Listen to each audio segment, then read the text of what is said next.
Good morning, good evening, and good afternoon, people. Today I went out with the boys.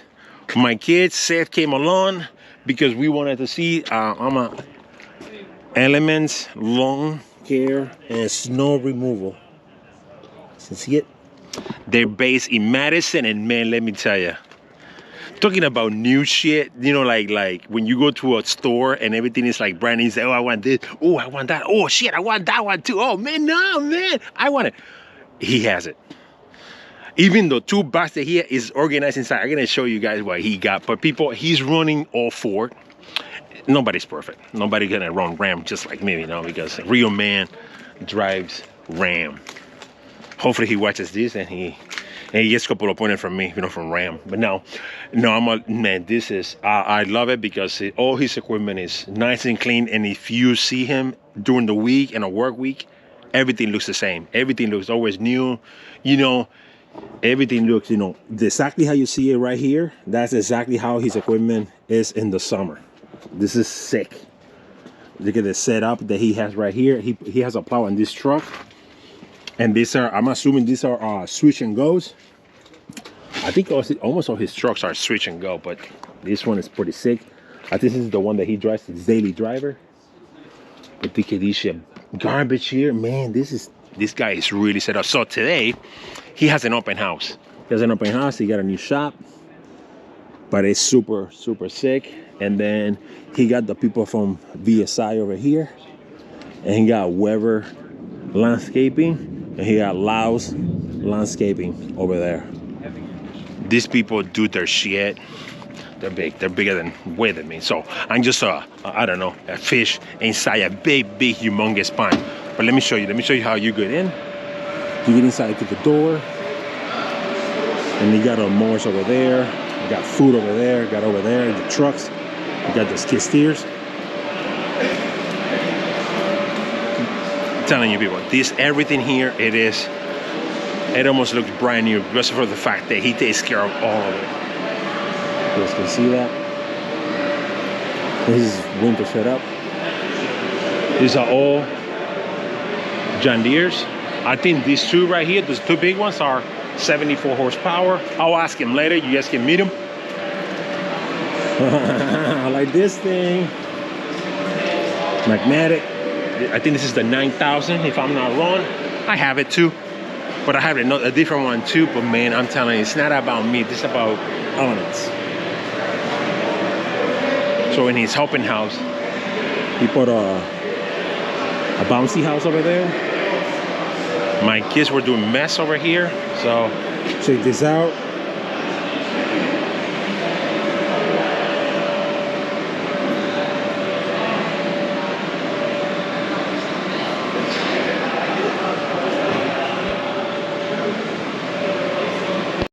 People, let me show you two box. Snap-on 2 bucks. I don't know how much that costs, and I don't think I'm even too interested because I can't get it. So I'm grounded to buying equipment. But look at this. Even this is organized.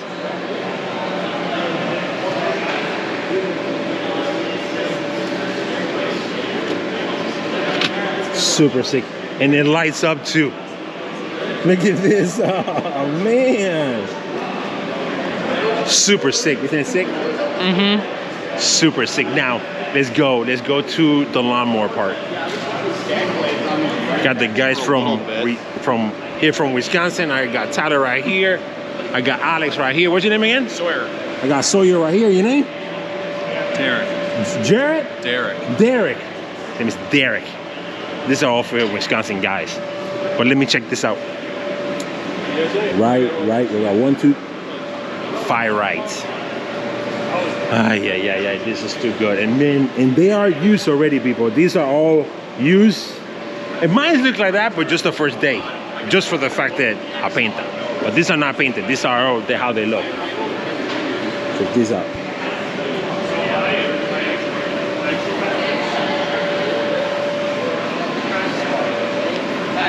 It helps a lot for the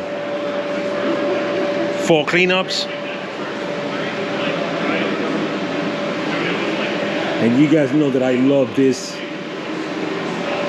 These are mad. These are the beasts for the winter. But check this setup, man. Super, super sick. Now we're gonna go for the setup for the winter. What he has for de-icing. Got VSI for all full-blown liquids. 750 gallons? Holy shit. You guys know me, I'm like a kid in a candy store. But with the one that I'm impressed with the most, I talked to the sales guy, and man, this is super sick. Hell tip spreader. Now, if you guys don't know, you can fill up the hopper. I think you can put on this one around 2.5 tons of salt. And on top of that, this is where the level is for the liquid. Now, with the liquid, you can do both at the same time, and there's no tanks. There's no tanks on either side. It's inside the walls of the unit. So inside the wall, that's what you get. I think it's 200 gallons, but I'm not sure. And this is for the sidewalk as well. Check the truck inside. The truck inside is pretty good. Now, I'm assuming this truck is gray originally, but it's wrapped. I think those shit would look better on the side. I think so too. In red too, huh? Yep. I agree. Check this out. Yikes. This is the screen, and it tells you exactly how much power you put it underground, which is sick. That's a tablet for routing and all that stuff. This is his setup, man. A little jelly, I must say. But this is a very, very sick truck.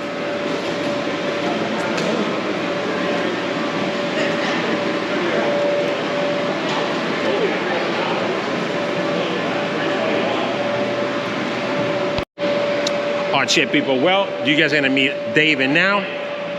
He's the owner of the company, and you guys are gonna meet. And let's ask him a couple of questions that everybody's afraid to ask, because companies like that, they're not cheap, and they are expensive.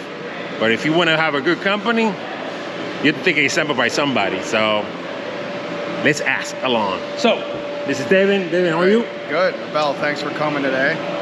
You have a sick setup here. I appreciate it. Very, very sick setup. So for a unit like this, let's say this is 8,000 square feet. For a unit like this, for somebody that is looking forward to the future, how much would something like this cost as of today? Yeah. So I mean, depending on your area, obviously your market's going to be different where the land is, but 8,600 square feet building roughly is going to be around $500,000 to $750,000 to buy it. If you're going to lease it, you'd probably be in the $4,000 to $5,000 a month to expect to pay that in rent, in our area at least. Okay. So how much is it in rent? A building like this would be like $4,000 a month. I'm gonna give you guys a perspective of how much rent will cost. If this is around $4,000 rent here, and this is $8,000, I'm gonna be renting 6,000 square feet. Yeah. Not even close to the size of this building, and it has an office and all that stuff, but it's not even close, and I'm paying $3,500. Yeah.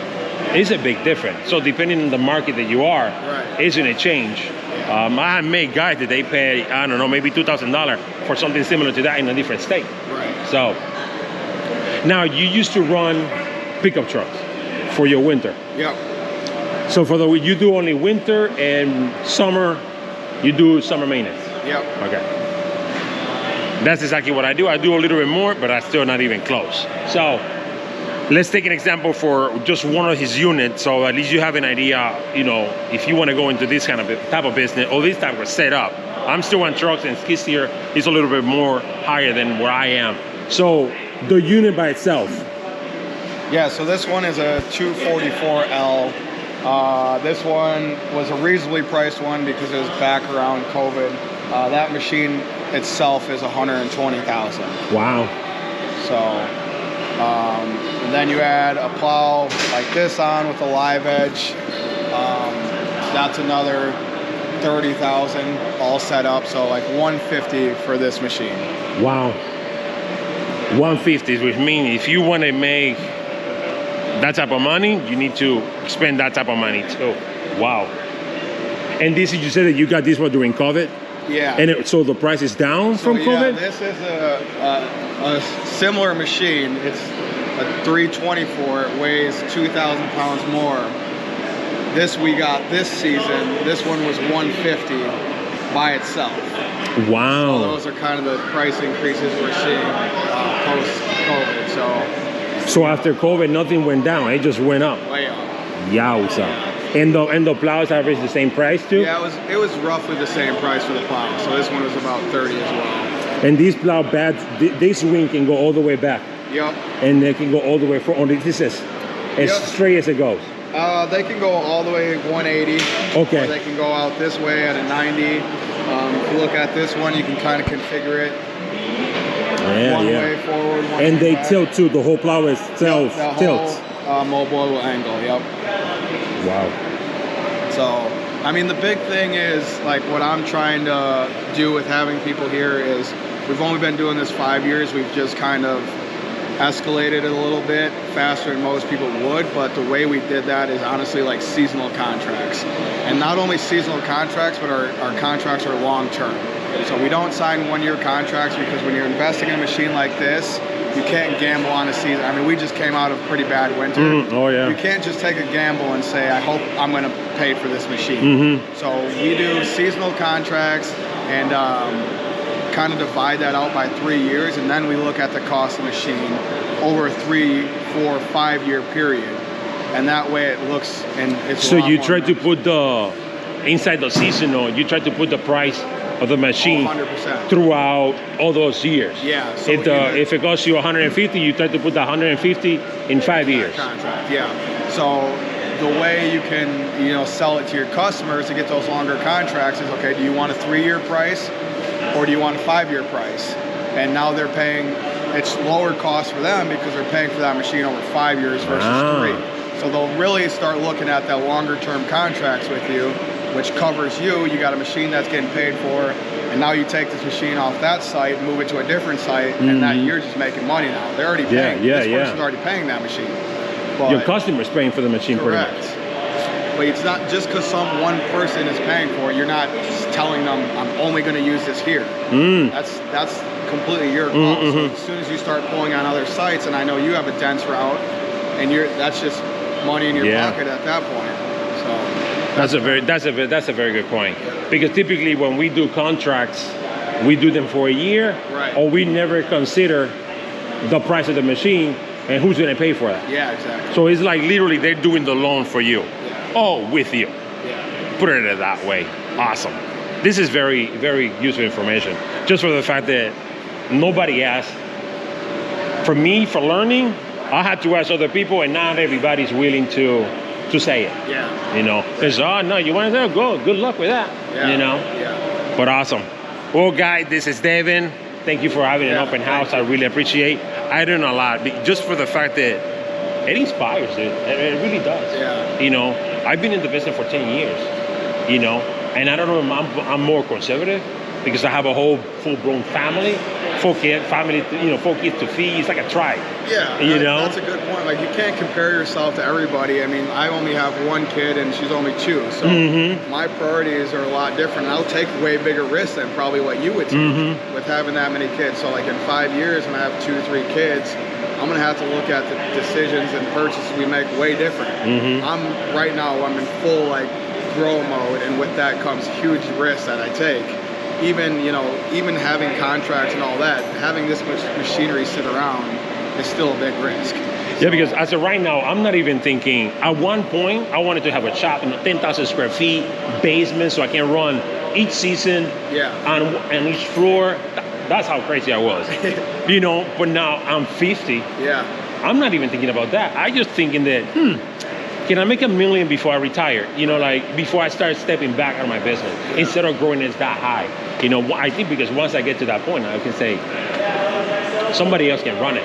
And I can just step back and do whatever I have to do, spend time with my family and do whatever I have to do. But yeah, I don't want to do this shit all the time. I love it, but I don't want to do it all the time. I don't want to be 70 and then still be stuck doing my 36-hour run because somebody didn't show up. Right. You know. Yeah. But no, this is Davin, guys. He's usually on Instagram. Anybody and Facebook? Mainly Instagram, Elemental on Snow. Give him a follow. He has a heck of a team. You guys saw his tools over there. They're really organized. You never see that in my shop. They're all messed up and dirty and all that stuff. But the mowers are, those mowers are, I keep them that yellow the first day. Yeah. The first day because they're painted. Yeah. You know, my mowers are run all the way to the end. But you know, this is the difference, you know, between somebody that is growing driven and I'm more conservative. And I have a wife. My wife is like a whip. If I'm myself, I buy it all. Yeah. I buy it all. And then I pay the consequence later. Right. But my wife is like, no, she's more conservative. She told me, no, don't get this, yes, to get that. When I bought my first dump truck, I was scared out of my mind. Yeah. I never had a loan that big. Right. Now I take loans everywhere. Yeah. You know, you're in the hole like $250,000 in debt. Right. And it's just part of the business, you know. Yeah. But not everybody can do that either, you know. So if you're starting and you want to get to this point, what do you think they have to do? I think the way we've done it is first my team, Ian, Trey, Jordan, Nate, we run 5 people, including myself. I have a really small team. We do over $1 million in revenue, and I do it with that team. Like, if it was not for them, none of this would exist. None of the equipment would exist. So I think your people are number one. The equipment is a byproduct of my people. There would be no point for me to have equipment this nice if I didn't have a team that could care for it, maintain it, or operate it. So you got to put together a really, really good team. And sometimes you got to take money out of your own pocket to do that because you're going to have to pay them really well. So, but you take that risk, and then that's how you grow. And once you have people to help you grow and can see the mission, that small chunk that you took back personally, you'll 10x it. I can't even say that better than that. That's just as simple as that. People just work hard. You know, if you want to get shit like this, you know, and have a better future for your life, you have to work very hard and have a very, very good team. I think that's very important. Yeah. The team is what makes it. So thank you guys for watching. If you remember, if you're not tuned to the channel, subscribe to the channel, and you're gonna see shit like this because nobody does it like me. See you in the next. Yeah, we plant trees and stuff. Yeah. Like we'll do like privacy fencing and things like that. You know, it's usually what it's all.